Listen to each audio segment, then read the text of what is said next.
जय श्री राम।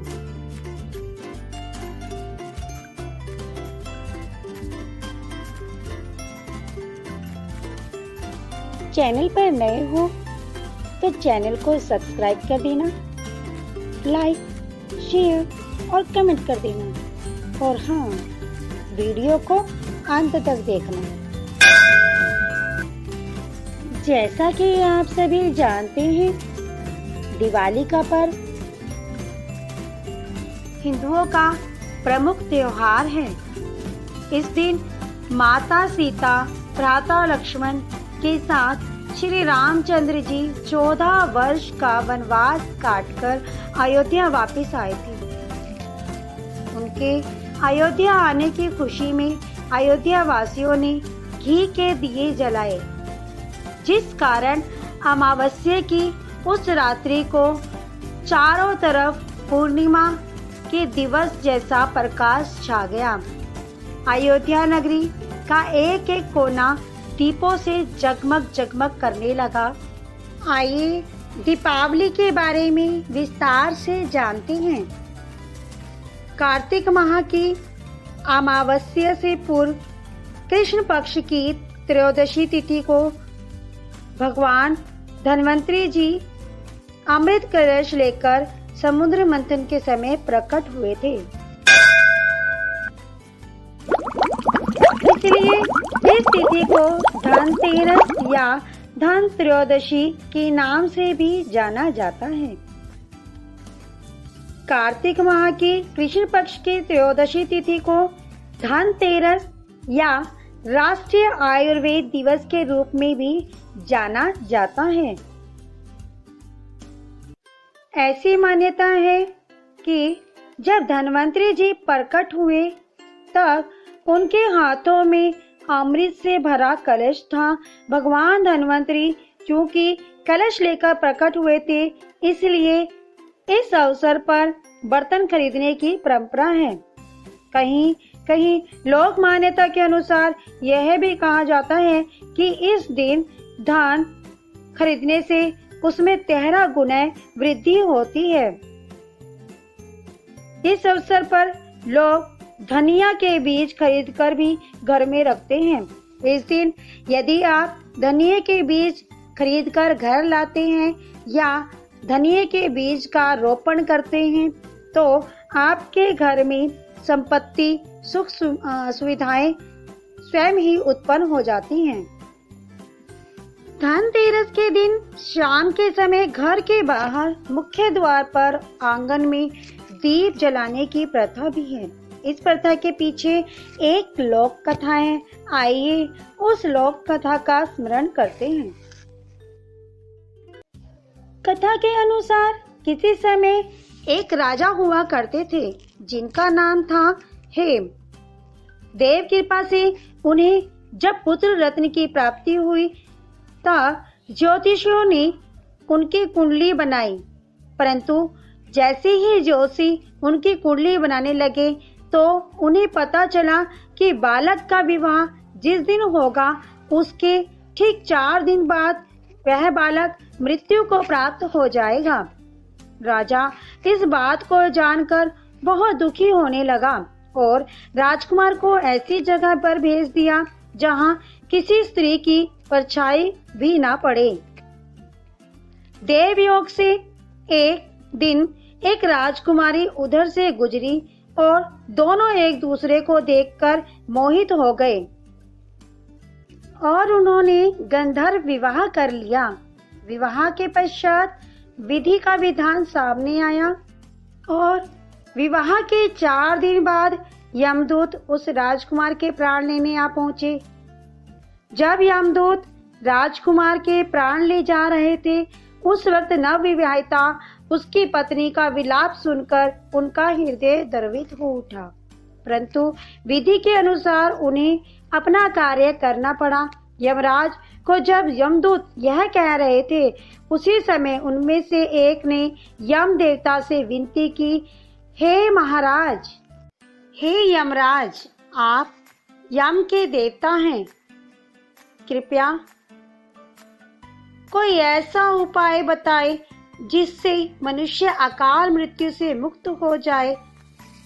दूत के इस प्रकार अनुरोध करने से यम देवता बोले, हे दूत, अकाल मृत्यु तो कर्म की गति है, इससे मुक्ति का एक आसान तरीका मैं तुम्हें बताता हूँ, सो सुनो। कार्तिक कृष्ण पक्ष की त्रयोदशी रात जो प्राणी मेरे नाम से पूजन करके दीपमाला दक्षिण दिशा की ओर भेंट करता है, उसे अकाल मृत्यु का भय नहीं रहता है। यही कारण है कि लोग इस दिन घर से बाहर दक्षिण दिशा की ओर दीप जलाकर रखते हैं। इसी प्रकार जैन आगमन में धनतेरस को धन्य तेरस या ध्यान तेरस भी कहते हैं। भगवान महावीर इस दिन तीसरे और चौथे ध्यान में जाने के लिए योग निरोध के लिए चले गए थे।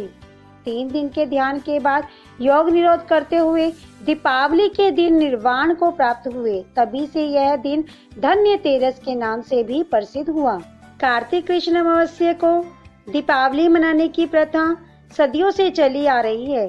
कुछ मान्यताओं में इसे भगवान राम के अयोध्या के राजा बनने का उत्सव माना जाता है, तो कहीं नरकासुर का अंत होने के कारण इसे दीपावली के रूप में मनाया जाता है। कुछ मान्यताओं के अनुसार देवी लक्ष्मी के आगमन का दिन माना जाता है। दरअसल दिवाली संस्कृत भाषा का शब्द है। इसका अर्थ होता है दीपकों की पंक्ति। दिवाली के दिन प्रदोष काल यानी शाम के समय शुभ मुहूर्त के हिसाब से माता लक्ष्मी जी का पूजन श्री गणपति, माँ सरस्वती, कुबेर देवता और माँ काली के साथ किया जाता है। इस दिन पूजा में किसी तरह की कोई कमी न रह जाए, इसके लिए जरूरी है कि हमें पूजा की विधि और जरूरी सामग्री की पूरी जानकारी प्राप्त हो। कमल व गुलाब के फूल, पान का पत्ता, रोली, केसर, चावल, सुपारी, फल फूल, दूध, इत्र, खील, बताशे, मेवे, शहद, मिठाई, दही, गंगा जल, दीपक, रुई, कलावा, नारियल, तांबे का कलश, स्टील या चांदी का कलश, चांदी का सिक्का, आटा, तेल, लौंग, लाल कपड़ा, घी, चौकी और एक थाली आदि वस्तुओं का प्रयोग करके दीपावली के दिन पूजा करनी चाहिए। चौकी को साफ करने के बाद आटे की मदद से चौकी पर नवग्रह यंत्र बनाएं।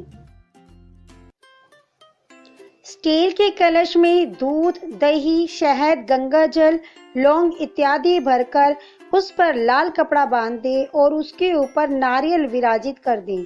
नवग्रह यंत्र पर चांदी का सिक्का रखें और लक्ष्मी गणपति की मिट्टी की प्रतिमा स्थापित करके गंगा जल से स्नान कराएं।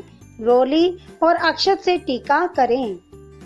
भगवान के विग्रह के बाईं तरफ देसी घी का दीपक जलाएं। दाहिने हाथ से भगवान को इत्र, अक्षत, पुष्प, मिठाई, फल और जल अर्पित करें। पहले से तैयार किए हुए पारंपरिक रीति के हिसाब से 11 या 21 सरसों के तेल के दीपक जलाएं।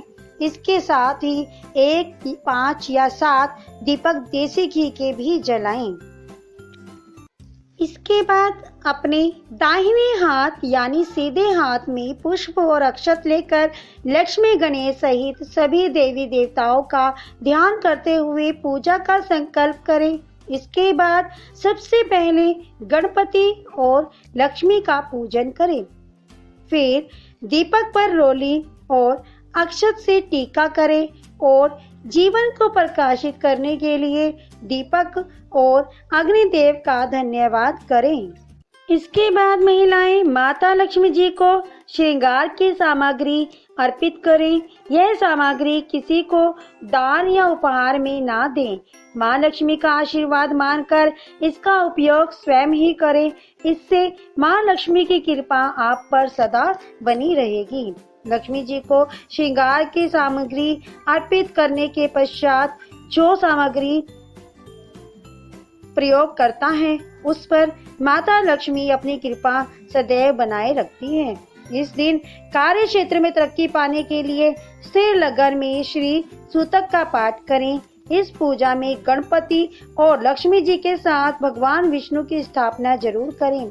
श्री हरि को लक्ष्मी जी के दाहिने तरफ विराजित करें। इस दिन लक्ष्मी माता को कौड़ी और गोमती चक्र के साथ ही शंख और मोती अर्पित करने से माँ की असीम कृपा प्राप्त होती है।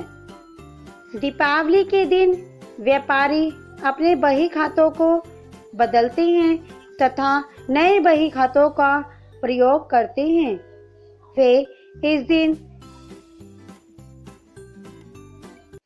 माँ लक्ष्मी की कृपा प्राप्त करने के लिए माता लक्ष्मी का ध्यान करते हैं।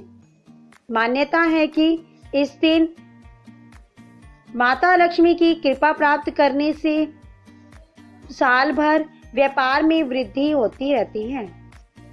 कुछ लोग इस दिन अपना भाग्य आजमाने के लिए जुआ, सट्टा इत्यादि खेलते हैं, परंतु यह एक प्रकार की कुरीति है।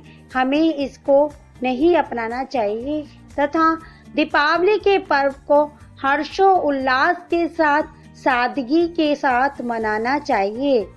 इस दिन दीपों से प्रकाश करके हमें अपने मित्रों व सगे संबंधियों को मिठाई व उपहार भेंट में देनी चाहिए। माता लक्ष्मी की पूजा करते समय काले वस्त्रों का प्रयोग नहीं करना चाहिए। सदैव लाल या गुलाबी, पीले वस्त्रों को धारण करके ही माता लक्ष्मी का ध्यान करना चाहिए।